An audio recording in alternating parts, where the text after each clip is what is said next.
பட்டவர்களாய் தேவனிடத்தில் அன்பு கூறுகிறவர்களுக்கு சகலமும் நன்மைக்கு ஏதுவாக நடக்கிறதென்று அறிந்திருக்கிறோம். ஹல்லேலூயா, ஹல்லேலூயா. எனக்கு பிரியமான கர்த்தருடைய பிள்ளையே, நம்ம விஷயத்துல அவசரப்படக்கூடாது. ஒன்னே ஒண்ணு மட்டும் நம்ம புரிஞ்சுக்கணும், என்னுடைய தேவன் என்னை ரொம்ப நேசிக்கிறார். என்னை ரொம்ப நேசிக்கிறதுனாலதான் சகலமும் நன்மைக்கு எதுவாக நடக்கிறது என்று அறிந்திருக்கிறோம். ஹல்லேலூயா. அவரிடத்துல அன்பு கூறுகிற பிள்ளைகளுக்கு தான் என்ன நடக்கும்? சகலமும் நடக்கும். தீமையும் நடக்கும், நன்மையும் நடக்கும், அற்புதமும் நடக்கும், நடக்கும். சகலமும் எதுக்கு நடக்குமா? நன்மைக்கு நேராக நடக்குமா? நமக்கு தீமை, இந்த தீமைக்கு பின்னாடி ஒண்ணு இருக்கு, அது பெரிய நன்மை. உங்க கண்ணும் என் காதும், உங்க கண்ணும் உங்க காதும் கேட்டு கர்த்தரை கனம் பண்ணி கர்த்தரை உயர்த்தி ஆராதிக்கக்கூடிய ஒரு நிலைமையில இந்த அற்புதம் அப்படி இருக்கும். ஹல்லேலூயா, ஹல்லேலூயா. ஏன் அப்படின்னா, மரியாள், லாசரு, மார்த்தா, இவங்களை ஆண்டவர் ரொம்ப நேசிக்கலையா? இவங்க ரொம்ப நேசிக்கலையா? ஆண்டவரை ரொம்ப நேசித்தாங்க. ஆண்டவர் வீட்டுக்கு வராரு அப்படின்னா இந்த மார்த்தாளுக்கு என்ன ஓடாது? கையும் ஓடாது, ஏன்? அவரை கவனிக்கணும், அவருக்கு எது பிடிக்கும் எது பிடிக்காது அப்படின்னு அவரை கவனிக்கணும். ரொம்ப பாசம் இந்த அம்மாக்கு அவர் மேல. மரியாளுக்கு அவர்கிட்ட உட்கார்ந்து அவர் என்ன பேசினாலும் அவர் வாயே பார்த்து அவருக்கு பேசுறதெல்லாம் கேட்கணும்னு ஆசை. நம்ம பேசுறதெல்லாம் கேட்கறதுக்கு ஒரு ஆள் உட்கார்ந்து இருக்காங்கன்னா நம்ம மேல பாசம் கொண்டு தானே உட்கார்ந்து இருப்பான். இல்ல பாஸ்டர், வழி இல்லாம தான் உட்கார்ந்து இருக்கோம். ஏதாவது உண்டா? இல்ல. வசனத்தை கேட்கறதுக்காக உட்கார்ந்து இருக்கணும், கர்த்தருடைய வார்த்தையை கேட்கறதுக்கு உட்கார்ந்து இருக்கணும். ஏன்? அவர் மேல நமக்கு பாசம் உண்டு, அவரை ரொம்ப நேசிக்கிறோம். இந்த மரியாள் தேவ சமூகத்துல உட்கார்ந்து வசனத்தை கேட்கறது ரொம்ப பாசம்.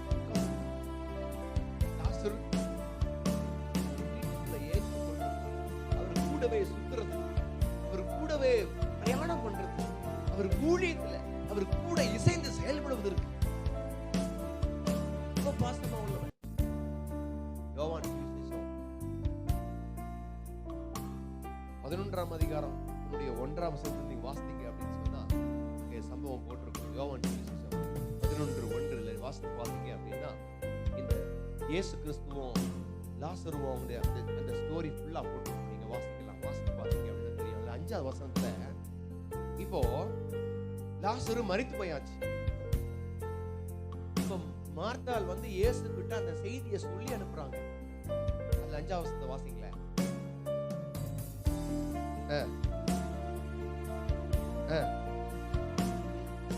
இயேசு ரொம்ப அன்பா இருந்தாரு சொல்லுதா? இயேசு ரொம்ப அன்பா இருந்தார் அவங்க குடும்பத்துக்கு. இவங்களும் இயேசு மேல ரொம்ப அன்பா இருந்தாங்க. நம்ம மேல ஒருத்தர் ரொம்ப அன்பா இருக்காரு அப்படின்னா அவங்களுக்கு ஒரு ஆபத்து வந்துச்சுன்னா என்ன செய்வோம்? ஓடுமா ஓட மாட்டோம்? ஓடும், அவசரமா ஓடுவோம். அவங்கள எப்படியாவது அந்த ஆபத்துல இருந்து மீட்டுக்கொள்ளணும் ஓடிடுவோம். ஆனா இயேசு இந்த விஷயத்துல நீடிய பொறுமையா இருக்கு. விஷயம் வந்துருச்சு காதுக்கு. இயேசு, ஆண்டவரே, நீ நேசித்த சகோதரன் லாசரு ரொம்ப வியாதிப்பட்டிருக்கானா, மரணப்படுக்கையில் இருக்கானா, நீங்க போகணுமாங்க, நீங்க போய் அவனை தொட்டு சுகமாக்கணுமா. காதுக்கு வந்துருச்சு, போகல. ஆண்டவர் தாமதித்தார். யார் விஷயத்தை தாமதிக்கிறார்? அவரு நேசித்தவனுடைய விஷயத்தில் அவர் தாமதிக்கிறார். அன்பு கூறுகிற பிள்ளையுடைய விஷயத்தில் அவர் தாமதிக்கிறார்.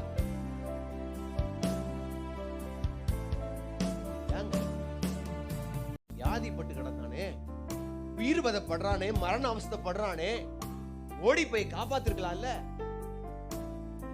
இயேசு போறாரு. எப்ப போறாரு? செத்து அடக்கம் பண்ணி 4 நாள் கழிச்சு. 4 நாள் ஆயிற்று. நீங்க இங்க இருந்திருந்தீரா என் சகோதரன் மரித்திருக்க மாட்டான் ஆண்டவரே அப்படின்னு உள்ள குமுறலோட அந்த அம்மா சொல்றாங்க ஆண்டவர்கிட்ட. உள்ள குமுறலோட, நீங்க இங்க இருந்திருந்தா என் சகோதரன் மரித்திருக்க மாட்டானே ஆண்டவரே. சகோதரன் இறந்து போய் அடக்கம் செய்த 4 நாள் ஆயிடுச்சே. இந்த விஷயத்துல கூட தாமதமா இருக்கு. வருஷம் ஆயிட்டு பாஸ்டர், விஷயத்துல அவர் பொறுமையா இருக்கார். என்னுடைய ஜபத்துக்கு வருஷம் ஆயிட்டு.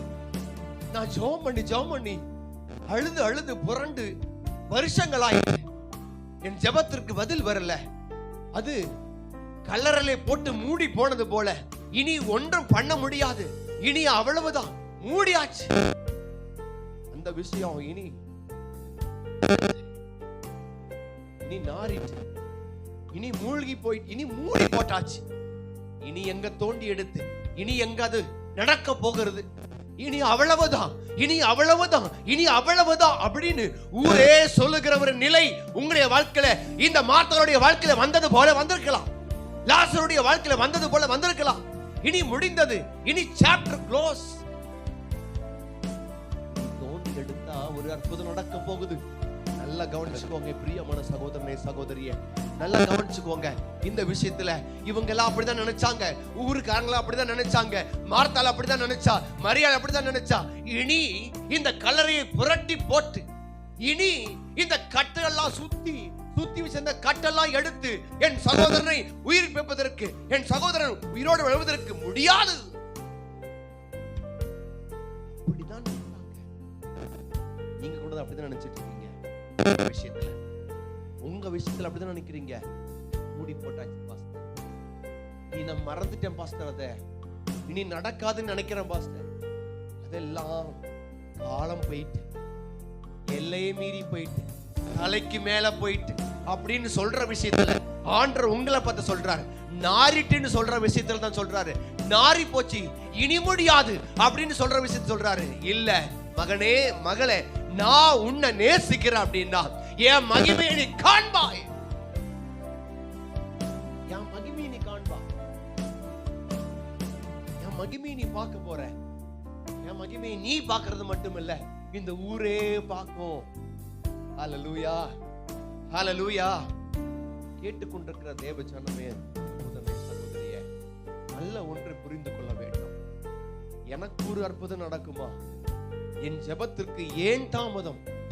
என் விண்ணப்பத்திற்கு ஏன் தாமதம்? என் நியாயத்தில் ஏன் ஆண்டவர் தாமதிக்கிறார்? என்னுடைய ஜெபத்திற்கு ஏன் ஆண்டவர் இன்னும் கொடுக்கல பதில்? உங்க விஷயத்துல நீடிய பொறுமையா இருக்கா? இந்த விஷயத்துல நல்லா கவனிச்சு பாருங்க. இந்த அற்புதம் லாசருடைய விஷயத்துல அற்புதம் நடந்தது பார்த்தீங்களா? ஒருவேளை அவர் வியாதியா இருக்கும் போது லாசரு கிட்ட வந்திருப்பாரு அப்படின்னா அவருடைய வியாதியை சுகப்படுத்தினார் அப்படிதான் தெரிஞ்சிருக்கும். ஆனால் தேவ மகிமை விளங்க பண்ணும்படி உங்க விஷயத்திலையும் என் விஷயத்திலையும் தேவனுடைய மகிமையை விளங்க பண்ணும்படி அவர் பொறுமையா இருக்காரு. ஆனா ஒண்ணு, இது எப்படி இருக்கும் அப்படின்னா, காலங்கள் பேசும், வரலாற்று சரித்திரமாய் மாறும். நம்முடைய விஷயத்தில் ஆண்டவர் செய்யற அற்புதம் வரலாற்று சரித்திரம். இன்றைக்கும் இந்த லாசருடைய விஷயம் பேசப்படுகிறது என்று சொன்னால், இந்த வியாதிப்பட்ட உயிரோடு எழுப்பல, 4 நாள் ஆயிற்று, நாருமே என்று சொன்ன சகோதரனுடைய வார்த்தையை கர்த்தருடைய காதுகளை விழுந்தது. நீ விசுவாசிக்கிறாயா? உயிர்த்தெழுதல் அவன் நினைச்சா, உயிர்த்தெழுதல்ல என் சகோதரனும் உயிரோடு வருவான் நினைச்சா, இல்ல. இப்ப நீ விசுவாசிக்கிறியா?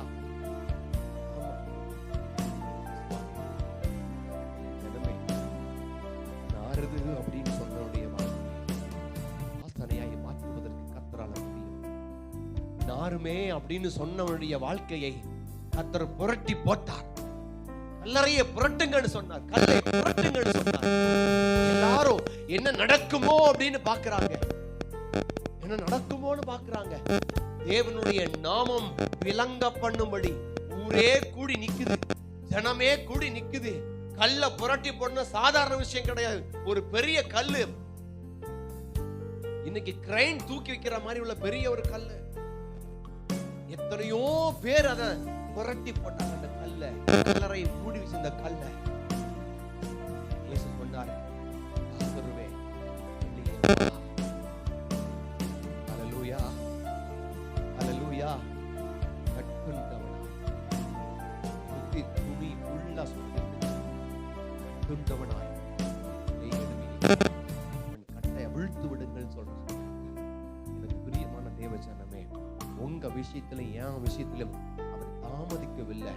அவர் சொல்றாரு, சகலமும் உனக்கு வாழ்க்கையில எனக்கு வாழ்க்கையிலும் இதோ இது கட்டப்பட்ட ஒரு நிலைமை, இதோ ஒரு ஒரு ஒரு ஒரு அடக்கம் பண்ணப்பட்ட ஒரு நிலைமை, இனி எழும்ப முடியாதுங்கிற ஒரு நிலைமை காணப்படலாம். இது எதற்காகனா, சகலமும் சகலமும் உன்னுடைய வாழ்க்கையிலும் என்னுடைய வாழ்க்கையிலும் சகலமும் நன்மைக்கு ஏதுவாகவே நடக்கிறது. அவ்வளவுதாங்க.